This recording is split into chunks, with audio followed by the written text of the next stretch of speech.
बार state council का चुनाव चल रहा है। मतदान सुबह से ही 10 बजे से चालू है और लोग जो हैं, जो वकील है, एडवोकेट है, वो अपने मताधिकार का प्रयोग कर रहे हैं। नमस्कार, मैं हर्षिता कौशिक और आप देख रहे हैं आदिवासी दुनिया न्यूज रांची। मैं इस वक्त मौजूद हूँ रांची के बार काउंसिल में, जहाँ पे सुबह से ही मतदान चालू है और जो यहाँ पे बार काउंसिल के लिए लोग वोट कर रहे हैं और साथ ही यहाँ पे 100 से अधिक जो मेंबर्स हैं, कैंडिडेट्स इस बार खड़े हुए हैं। महिलाओं की भागीदारी भी देखी जा रही है, बढ़ चढ़कर महिलाएं भी बार काउंसिल के चुनाव में हिस्सा ले रही हैं। यहाँ मौजूद लोगों से आइए हम जानते हैं कि इस बार का बार चुनाव जो है वो कितना कुछ खास है और क्या कुछ कहना है इस बार के चुनाव को लेकर। क्या नाम है? करुणा कांत सिंह नाम है।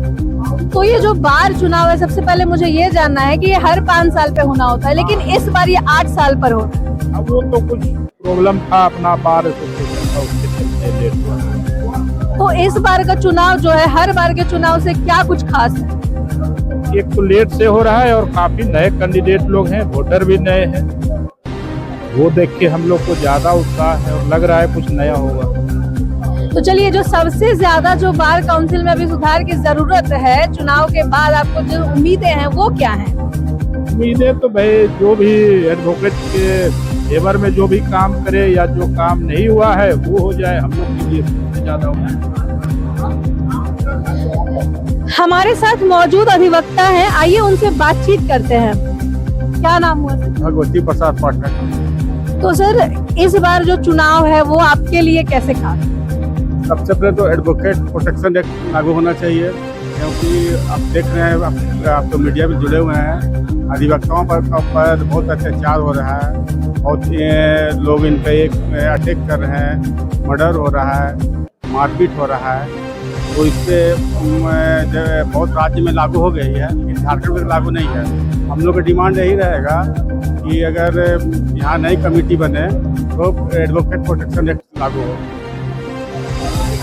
तो इस बार जो है महिलाओं की भागीदारी देखी जा रही है, तो आप क्या चाहते हैं कि इस बार महिलाएं जो हैं वो इसमें किस हद तक?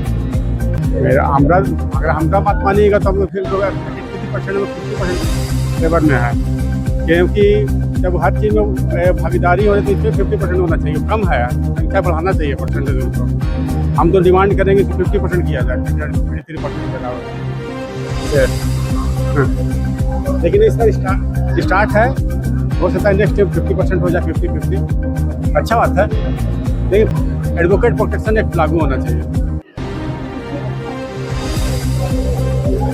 आपने यहाँ मौजूद जो अधिवक्ता है उनकी राय हमने सुनी। आइए बात करते हैं यहाँ के जो प्रत्याशी हुए, बार काउंसिल प्रत्याशी, उनसे मैं बात करूंगी कि क्या कुछ कहना है इस बार के बार चुनाव को लेकर।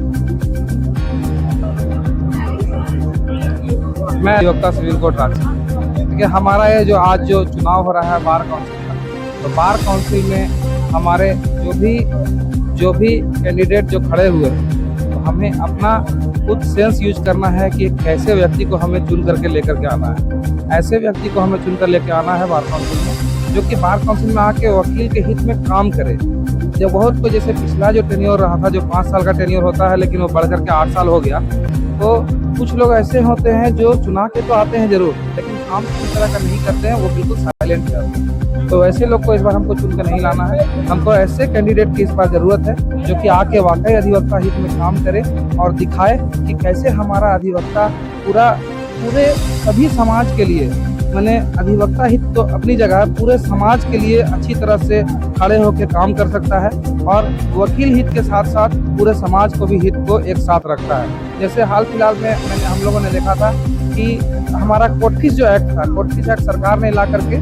जितने भी गरीब लोग थे उन पर बहुत ही ज़्यादा अचानक से दबाव आ गया कि आप इतने ज़्यादा केस खड़ा करने के लिए कोर्ट फीस दीजिए, जिसके चलते बहुत लोग आज चाह के भी न्यायालय में वाद अपना नहीं ला पा रहे हैं और जमीन अपना हक पाने से वंचित हो जा रहे हैं, क्योंकि कोर्ट फीस ही उनको इतना ज़्यादा लग जा रहा है कि वो उसको दे पाने में असमर्थ हो जा रहे हैं। तो उसका बार काउंसिल में उस टाइम बहुत ही ज़्यादा विरोध नहीं हुआ, जबकि उस समय भी विरोध होना चाहिए था। और हमारे बार से, हमारे सिविल कोर्ट के बार से कई अधिवक्ता निकले थे जिन्होंने आंदोलन किया था फिराए लाल तक, लेकिन बहुत ही जनमानस को यह पता नहीं था कि वो लोग अधिवक्ता लोग क्यों यहाँ पर प्यारेलाल निकले हैं, किस चीज के लिए विरोध कर रहे हैं वो। लेकिन ऐसे अधिवक्ता को हमारे सबको सामने आना चाहिए जो कि अगर पूरे समाज के लिए अगर किसी भी तरह का विरोधी नियम बनता है तो उसको अपोज करे और अच्छे से अच्छे अधिवक्ता चुन कराएं ताकि सबका हित हो, सब जन कल्याण हित को देखें और अधिवक्ता हित को साथ साथ पैरेलली लेके चलें। हमारे साथ यहाँ पे महिला प्रत्याशी मौजूद हैं जिनका सफर 6 से 26 तक का है। आइए इनसे बात करते हैं कि इनका क्या कुछ कहना है। क्या नाम हुआ मैम? मेरा नाम अनामिका शर्मा है। सबसे पहले आप सभी को नमस्कार और धन्यवाद भी। दूसरी बात है कि 26 तक की सफर नहीं है, आगे भी रहेगा और बार काउंसिल चुनाव में मैं प्रत्याशी हूँ। आगे देखना ये है कि जो भी मतदातागण है, हमारे अधिवक्ता भाई बंधु बहने, वो मुझ पर कितना विश्वास जमाते हैं, कितना जताते हैं और आगे मुझे कहाँ तक लेकर के जाते हैं। ये जो बार काउंसिल का चुनाव है, इसमें इस बार महिलाएं बढ़ चढ़कर हिस्सा ले रही हैं, तो टोटल कितनी महिलाएं इस बार हैं? देखिए, सुप्रीम कोर्ट का ऑर्डर हुआ कि बार काउंसिल के चुनाव में 30% का रिजर्वेशन महिलाओं को दिया गया। 30% का रिजर्वेशन जब दिया गया तो 7 महिलाओं के लिए सीट आरक्षित हो गया। 7 महिलाओं में 2 महिलाएं जो हैं आपका वो नॉमिनेशन के जरिए बाद में आएंगी और 5 महिलाएं इलेक्टेड होकर के जाएंगी चुनावी रूप से चुन करके। अब इसी के मद्देनजर जो ये चुनाव है, महिलाओं ने बढ़ चढ़ कर हिस्सा लिया। अभी फिलहाल इसमें 25 महिलाएं लगभग शामिल हैं। कुछ भी मैंने जैसे 5-7 दिन का ही समय रहता है, इसके बाद मतगणना आरम्भ होगा। जी बहुत बहुत धन्यवाद। 5 से 7 दिन में जो है इस बार काउंसिल का भविष्य तय होना है। 5 से 7 दिन में ये तय हो जाएगा कि बार काउंसिल के चुनाव में किनकी जीत होती है और किन समस्याओं का क्या होना है, ये सब तय हो जाना है।